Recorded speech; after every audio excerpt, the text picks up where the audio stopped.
नमस्कार दोस्तों, आप सभी का स्वागत है देवेंद्र क्लासेस यूट्यूब चैनल में। आज चर्चा करेंगे हम आने वाली आगामी उत्तर प्रदेश पुलिस की भर्ती 35,000 जो 735 है, उसमें जो हिंदी के टॉपिक पूछे जाएंगे या प्रीवियस ईयर्स के जितने भी पेपर हुए उत्तर प्रदेश पुलिस में, पुलिस भर्ती आयोग के द्वारा जितने भी लिए गए, उनमें जो हिंदी के टॉपिक्स हैं उसके विषय में मैं चर्चा कर रहा हूँ और आपके सामने बोर्ड पे हैं, तो आप देख लीजिएगा। इसी तरीके से आपको प्लानिंग के साथ हिंदी के टॉपिक्स वही पढ़ने हैं जहां से एग्जाम में क्वेश्चन पूछे जा रहे हैं। वैसे लगभग हिंदी के सारे टॉपिक्स को कवर किया गया है उत्तर प्रदेश पुलिस के, है ना।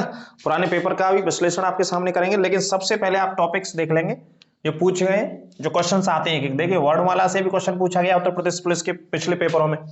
आप 2018 के फर्स्ट सेकंड के या 19 के एग्जाम देखेंगे उठा करके, तो वहां आपको वर्णमाला से दो तो नहीं लेकिन कम से कम एक प्रश्न अवश्य मिलेगा। उसमें आपसे या तो स्वरों को ही पूछ लेगा या अंत आपसे व्यंजनों को पूछ लेगा। ये सिंपल से क्वेश्चंस पूछे गए, पुराने पेपर आप उठा के देखें कि हिंदी वर्णमाला में कितने स्वर होते हैं या व्यंजनों की संख्या कितनी होती है। तो वर्णमाला भी आपको अच्छे से देखनी है। मुहावरों से, लोकोक्तियों से एक एक प्रश्न पूछा गया है, या तो मुहावरे से आया है या फिर लोकोक्ति से आया है। ये टॉपिक भी आपको तैयार करना है हिंदी में बहुत अच्छे से, ठीक है। तो एक एक पॉइंट, एक एक प्रश्न आया ही है। तद्भव का प्रश्न आया है, एक तत्सम से पूछा गया है, ठीक है। आप जानते हैं जो हिंदी वाले शब्द होते हैं ये तत्सम हिंदी से संस्कृत में जो इस्तेमाल किए जाते हैं वो वाले शब्द होते हैं। पर्यायवाची से भी एक प्रश्न पूछा गया है। टॉपिक इतने लिए गए हैं उत्तर प्रदेश पुलिस के इस आपको मैं बताऊं भर्ती में या बोर्ड में जो एग्जाम्स लेगा या इससे पहले जितने भी एग्जाम्स हुए हैं, एक एक ही प्रश्न पूछा गया है एक एक टॉपिक से। तो टॉपिक आपको सभी कवर करने हैं हिंदी में लगभग, है ना। पुलिस की भर्ती की तैयारी के लिए सभी पढ़ने हैं। पर्यायवाची पढ़ना है, एक या दो प्रश्न पूछे जा सकते हैं। ब्लूम शब्द आपको तैयार करने हैं, ब्लूम शब्द भी इसमें टॉपिक है। अनेकार्थी शब्द तैयार करने, है ना। इनके एक शब्द ऐसा होता है जिसके अनेक अर्थ होते हैं, अनेकार्थी शब्द बोला जाता है इनको। तो इससे भी एक प्रश्न पूछा गया है एग्जाम्स में। भिन्नार्थक शब्द को भी शामिल किया गया है। संभावना रहती है कि किसी को वो छोड़ भी देता है, किसी से पूछ भी लेता है ना। तो भिन्नार्थक शब्द से वाक्यों के लिए एक वाक्य, वाक्यांशों के लिए एक वाक्य, यहां से भी टॉपिक में आया है। लिंग, इससे मैंने देखा है 2 से 3 क्वेश्चन पूछ लिए पुराने पेपरों में लिंग से ही, है ना। स्त्रीलिंग और पुल्लिंग में से ही पूछ लिया है कि इनमें से बताइए स्त्रीलिंग कौन सा उदाहरण है या इनमें से बताइए पुल्लिंग का उदाहरण कौन सा है। तो बड़ा सरल सा टॉपिक है, आराम से आप बचपन से ही पढ़ते आ रहे होंगे। 6, 7, 8, 9, 10, 11 में हिंदी कंपलसरी रहती है यूपी बोर्ड के छात्रों पे, या जो भी नॉर्थ इंडिया के बोर्ड्स होते हैं सीबीएसई या आईसीएसई को छोड़कर के। तो हिंदी तो आप सभी पढ़ के आते हैं, तो वहीं से ये वाले टॉपिक कवर किए जा सकते हैं आपको, लेकिन आगे भी आप पढ़ सकते हैं। स्त्रीलिंग और पुल्लिंग आप इनको अच्छे से तैयार कर लेना। लिंग वाला टॉपिक इसमें दिया गया है, जेंडर वाला। वाच्य के बारे में, है ना, वाच्य से भी प्रश्न इसमें पूछा गया है। अब कुछ टॉपिक जो मैंने लिखे हैं, सिलेबस लिया है साइड से, तो ये टॉपिक सभी दे रखे हैं, तो सभी एक एक टॉपिक आपको पढ़ लेना है। यहाँ से उपसर्ग का क्वेश्चन आता है, एक एक प्रश्न आ जाता है इनसे। एक प्रश्न उपसर्ग से आ जाएगा, एक प्रश्न प्रत्यय से आ जाएगा। आप जानते हैं ऐसे शब्द उपसर्ग होते हैं जिनके आगे लगा करके शब्दों को जोड़ा जाता है। प्रत्यय वो होते हैं जिनके पीछे से शब्द को बनाया जाता है ना। उपसर्ग और प्रत्यय एक एक प्रश्न पूछा जाता है। ये दोनों टॉपिक में शामिल है उत्तर प्रदेश पुलिस कांस्टेबल के में, ठीक है। ये भी तैयार करने। समास की बात करें, समास बहुत इंपॉर्टेंट टॉपिक है। संधि भी बहुत इंपॉर्टेंट टॉपिक है। ये सभी इंपॉर्टेंट ही टॉपिक है और बड़े टॉपिक है, लेकिन इन टॉपिकों की अपेक्षा ये बड़े टॉपिक है। 6 प्रकार के होते हैं, ये 6 प्रकार के आप पढ़ लेना, इनके उदाहरण पढ़ लेना। सिर्फ समास की या तो परिभाषा पूछ लेगा, परिभाषा को पूछ लेता है ऑप्शन के हिसाब से, या फिर उदाहरण ही पूछता है। 99% तो उदाहरण ही आता है ना। कर्मधारय समास हो गया, तत्पुरुष समास हो गया, द्वंद्व समास हो गया, द्विगु समास हो गया, बहुब्रीहि समास हो गया, ये समास आ जाते हैं। इनको आराम से पढ़िए, इनके उदाहरण पढ़िए, उदाहरण से आपका पेपर सॉल्व हो जाएगा आराम से, ठीक है। इसके अलावा अगले संधि की बात करते हैं। संधि मूल रूप से आप जानते हैं स्वर संधि के 5 भेद होते हैं और स्वर संधि में से सबसे ज्यादा आ जाता है ना। विसर्ग संधि भी होती है, व्यंजन संधि भी होती है, स्वर संधि भी होती है। वैसे मुख्य रूप से 3 भेद होते हैं, लेकिन स्वर संधि के अंदर पढ़ेंगे तो 5 प्रकार की संधि होती है। जैसे आपने अयादि पढ़ी होगी, यड़ पढ़ी होगी, है ना, दीर्घ संधि पढ़ी होगी, वृद्धि संधि पढ़ी होगी। ये मिलाकर के कितनी होती है? 5। ये स्वर संधि के अंतर्गत आते हैं। तो यहां से संधि भी आपको तैयार करनी है अच्छे से, कोई दिक्कत की बात नहीं, आराम से तैयार होंगे, ठीक है। काल के बारे में यहां से भी प्रश्न पूछा गया है। जैसे हिंदी में टेंस बोलते हैं, हिंदी में काल बोल देते हैं, बस सिंपल बात है, ठीक है। तो वर्तमान पढ़िए, भूतकाल पढ़िए, भविष्य पढ़िए, लेकिन इसमें भी मैं बता रहा हूं आपसे जो क्वेश्चन पूछने की 99% संभावना रहती है, वो आप इसके उदाहरण देख लेना भूतकाल वाले के, यहीं से पूछ लेता है एग्जामिनर। और पुलिस के पुराने पेपरों में भूतकाल से उदाहरण पूछे गए। एक वाक्य आपके सामने लिख देगा कि मैंने खाना खाया था, बताइए इनमें से वर्तमान है, भूतकाल है या भविष्यकाल है या कोई भी काल नहीं है ना, या मैं घूमने गया, इस तरीके से उदाहरण से दे देता है। तो आप इस टॉपिक को भी तैयार करेंगे पुलिस के लिए। क्रिया की बात करेंगे, सकर्मक क्रिया और अकर्मक क्रिया। कर्म सहित होती है और बिना कर्म के होती है। ये दो प्रकार की क्रियाओं को इसमें पढ़ा जाता है ना, तो ये वाला भी टॉपिक इसमें शामिल किया गया है। सकर्मक भी पढ़ लेंगे, अकर्मक भी पढ़ लेंगे क्रियाओं में। वचन वाला टॉपिक दे रखा है। वचन आप जानते हैं यहाँ से भी पुराने पेपरों में 2018 का जो 19 के एग्जाम हुए, इससे पहले 2013 का एग्जाम हुआ है, जितने भी पुलिस की भर्ती एग्जाम्स हुए हैं, एक वचन भी पूछा गया और बहुवचन भी पूछे गए। एक सेंटेंस लिख देता है पेपर वाला आपके लिए कि बताइए इसमें एक वचन है या बहुवचन है। तो ये भी टॉपिक आपको बहुत अच्छे से तैयार करना है भैया। कौन सा टॉपिक? वचन वाला टॉपिक हिंदी में। कारक आपको तैयार करना है, ये टॉपिक भी इसमें शामिल है पुलिस के सिलेबस में। कारक कितने प्रकार के होते हैं हिंदी में? 8 प्रकार के होते हैं, ठीक है, तो ये भी टॉपिक तैयार कर लेना। सर्वनाम से पूछे गए क्वेश्चन, प्रयोग के आधार पर 6 होते हैं, वैसे सर्वनाम 11 होते हैं इसमें, है ना। आगे पढ़ेंगे तो आपको बताएंगे, कुछ हिंदी के टॉपिक्स को हम भी पढ़ाएंगे आपको, है ना। जीएस के अलावा आपको बहुत अच्छे तरीके से बिल्कुल selected point two point two the point आपको पढ़ाएंगे बिल्कुल, है ना। इधर उधर की रामायण की कोई बात ही नहीं करेंगे, ज्यादा रामायण पढ़ेंगे भी नहीं। जो पेपर पिछले सालों के हैं बिल्कुल विश्लेषण करके उन्हीं चीजों को आपके सामने रखेंगे हम, ठीक है। तो सर्वनाम का भी टॉपिक तैयार करेंगे आप लोग, विशेषण का भी टॉपिक तैयार करेंगे, है ना।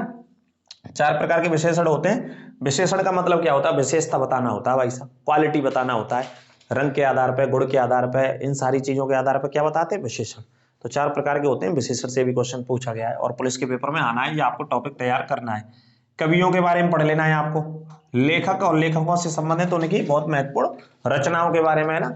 कौन कौन से लेखक ने कौन कौन सी महत्वपूर्ण रचना करी है ना, जैसे जयशंकर प्रसाद का हो गया, महादेवी वर्मा हो गए, सुमित्रानंदन पंत हो गए, है ना। तमाम तुलसीदास, सूरदास, कबीरदास, इनकी रचनाओं को याद कर लेना है। जो आज भी 8th की क्लास में भी आती है और पुलिस के पेपर में भी आती है, चूंकि है वही सिलेबस, है वही लेखक, है ना, बदलेंगे नहीं, वहीं से पढ़ना है, सारी चीजों को वहीं से कवर होंगे। हिंदी भाषा के पुरस्कार, जो हिंदी भाषा से संबंधित पुरस्कार दिए जाते हैं वो पढ़ लेने हैं आपको, है ना। हिंदी भाषा के क्षेत्र में जो भी महत्वपूर्ण पुरस्कार भारत में दिए जाते हैं। आगे बात करते हैं, ये भी टॉपिक शामिल किया है। एक क्वेश्चन ये आता है, टॉपिक शामिल कर ही रखे बोर्ड ने, है ना। लगभग हिंदी में कोई टॉपिक छूटा नहीं है। अगर सिलेबस की बात करेंगे, इसमें आप देखेंगे, नोट भी करेंगे पेन कॉपी लेकर के, तो कोई टॉपिक नहीं छूटा है उत्तर प्रदेश कांस्टेबल वाला, जैसे ना पूछे आपसे। तो आप लगभग सारे टॉपिकों को पढ़ेंगे बहुत अच्छे से और नोट्स बनाएंगे हिंदी में, ठीक है। क्योंकि हिंदी आपको पूरे मार्क्स दे करके जाएगी, बहुत शानदार तरीके से मार्क्स दे करके जाएगी, है ना। पढ़ना है और याद ही करना है। समझने के लिए 2-3 टॉपिक है इसमें, सारे टॉपिक रटे नहीं है आपको, सारे टॉपिक याद ही करने हैं इसमें। 2-3 टॉपिक, जैसे संधि को समझना है आपको या समास के बारे में समझना है, ठीक है। कुछ एक आध टॉपिक और हो गया, अलंकार है, ये समझने होते हैं, बस 2-3 टॉपिक। उसके अलावा सारे टॉपिक आपको याद करना है। अलंकारों में जैसे रूपक अलंकार हो गया, यमक अलंकार हो गया, श्लेष हो गया, अनुप्रास अलंकार हो गया, ये कुछ मैंने छांट के लिखे सिलेक्टेड, जिनसे सबसे ज्यादा आज तक के एग्जाम्स में उदाहरण इनसे ही पूछे गए। चाहे कोई भी पेपर आप उठा के देख लेना, अलंकारों में अगर प्रश्न आ गया तो इनसे बाहर उदाहरण गया नहीं है। जाने के लिए कोई भी और अलंकार आ सकता है, लेकिन 99% यहाँ से पूछे गए क्वेश्चंस, ठीक है। रूपक से, व्यंग से, श्लेष से, अनुप्रास से। अब एक और टॉपिक शामिल कर रखा है छंद का इन्होंने। छंद में क्या क्या पढ़ लेनी है आपको? चौपाई में कितनी मात्रा होती है, सोरठा में कितनी होती है, गीतका में कितनी होती है, हरगीतका में कितनी होती है। वैसे चौपाई और सोरठा दोनों पढ़ लेंगे, इनसे ही काम हो जाएगा आपको। गीतका, हरगीतका आउट ऑफ सिलेबस रहता है पुलिस से, है ना, एसआई के लेवल तक आ जाते हैं। गीतका में कितनी मात्रा, हरगीतका में कितनी मात्रा, ये कहाँ पे मिलेंगे हमें? जैसे रामचरितमानस का आप कभी अध्ययन करते हैं, रामायण का कभी अध्ययन करते हैं, तो वहां पे ये सारी चीज आती है पढ़ने में, लिखा रहता है ये चौपाई है तो चौपाई पढ़िए, सोरठा के सामने सोरठा लिखा रहता है ना, ये सारी चीज ग्रंथों में आती है, लेकिन इनको आप पढ़ लेना। और चौपाई से और सोरठा से पुराने पुलिस के पेपरों में सबसे ज्यादा क्वेश्चन पूछे गए, इन्हीं के उदाहरण पूछे गए। चौपाई में कितनी मात्रा होती है, बस सिंपल हो गया प्रश्न। सोरठा में कितनी मात्राएं होती हैं, पहले और तीसरे चरण में कितनी मात्रा होती है, दूसरे और चौथे चरण में कितनी मात्राएं होती हैं, ये पूछ लिया जाता है इनमें। चरणों में मात्रा ही होती है, ठीक है। वो लगाना नहीं पूछेगा आपसे, पेपर में लगाने के लिए नहीं आएगा, गोला रंगने के लिए आएगा, सिर्फ आपको याद करना होगा आपको, है ना। तो हिंदी का ये सिलेबस आपके सामने है, ये हो गया। और सबसे इंपॉर्टेंट बात एक बता दूं, जिसमें नंबर तुम 4 से 5 नंबर 5 क्वेश्चन आएंगे, 5 into 2 मतलब 10 नंबर तो तुम्हारे ये हिंदी के पेपर में पक्के, कभी गलत नहीं होने चाहिए। और क्या आता है इसमें? 5 नंबर का गद्यांश आता है। 5 नंबर का हिंदी के पेपर में, जो पुलिस का पेपर होगा आपका, उसमें गद्यांश भी देगा, एक पूरा पैराग्राफ आएगा, उसे आप पढ़िए आराम से, खूब प्रॉपर समय होता है, पढ़ के उसी में से 5 प्रश्नों के उत्तर उसी में दे रखे होंगे, आराम से उसके आंसर दे सकते हैं। ये गलत होने की बिल्कुल संभावना नहीं होनी चाहिए इन प्रश्नों में, तो है ना। एक प्रश्न चूंकि 2 नंबर का होगा, तो ये 10 नंबर तो आपको सेफ है यहाँ पे गद्यांश। अब सही कैसे करेंगे? सही ऐसे करेंगे कि बार बार प्रैक्टिस करो, आप सेट लगाइए, गद्यांशों को सॉल्व करो, कभी 2 सही जाएंगे, 3 जाएंगे, 4 जाएंगे, 5 भी सही होने लग जाएंगे आपके। लगातार 10 सेट 15 सेट आप लगाओ, ठीक है। 1 महीने में लगाइए, 2 महीने में लगाइए, 1 सेट डेली लगाओ, तो इंप्रूवमेंट अपने आप आएगा, है ना। तो गद्यांश आएगा हिंदी का, सबसे इंपॉर्टेंट पार्ट रहेगा, जो 5 प्रश्न लेकर के आएगा अकेला ही, है ना। बाकी के जितने मैंने टॉपिक बताए इनके हो सकता है कि एक एक ही क्वेश्चन पूछे, जो एक एक ही पूछेगा तो ये इतने ही टॉपिक है कि वो वहीं पहुंच जाएंगे 37-38 क्वेश्चन पे, है ना। 37 या 38 क्वेश्चन हिंदी के बनेंगे तो उसमें 76 नंबर आपको मिलने होंगे उसमें से, और उसमें से बहुत महत्वपूर्ण भूमिका रहेगी गद्यांश की पूरे हिंदी में बात करें तो।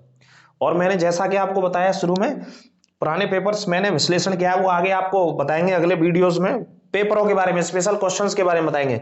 लिंग से 2 या 3 क्वेश्चन दे दिए गए हैं, जैसे पर्यायवाची विलोम शब्दों के 2 या 3 क्वेश्चंस दे दिए, तो इन पे आपको विशेष ध्यान देना है। संधि का एक क्वेश्चन आया, समास से एक आ गया, इनसे एक एक क्वेश्चन है पुराने पेपरों में, प्रत्यय से, उपसर्ग से, है ना।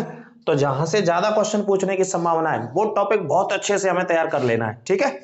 तो ये हिंदी का सिलेबस है पूरा, इन सारे टॉपिक्स को आप अच्छे से पढ़ लेंगे। पहले तो सिलेबस नोट करेंगे भैया, पहले अंदर जाने से पहले, टॉपिक तैयार करने से पहले, किसी भी सब्जेक्ट के नोट्स बनाने से पहले आप देखेंगे सबसे पहले सिलेबस क्या है उसका।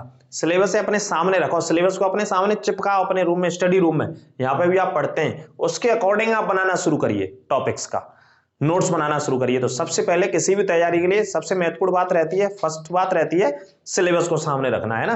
क्योंकि एग्जामिनर जो पूछेगा वो सिलेबस के अकॉर्डिंग पूछेगा, और उत्तर प्रदेश पुलिस में तो अकॉर्डिंग सिलेबस ही आता है, आउट ऑफ सिलेबस कोई भी क्वेश्चन नहीं पूछा जाता है, जहां तक भी प्रीवियस ईयर्स पेपर हमने देखे हैं, ठीक है। और आगे जितने भी एग्जाम हुए हैं वो एक एक करके आपको वीडियोस मिलती जाएंगे, और प्रत्येक क्वेश्चन बता भी जाएगा बोर्ड के अंदर, है ना। बोर्ड पे बताया जाएगा कि हिंदी में इन टॉपिक से ये वाले सवाल पूछे गए, खास करके हिंदी और जीएस का आपको चैनल के माध्यम से दोनों चीजों के बारे में बताते चलेंगे। और चैनल को ज्यादा से ज्यादा आप सब्सक्राइब करते रहें, शेयर करते रहें, जो भी सख्त समस्या हो उसके लिए कमेंट करें। नमस्कार।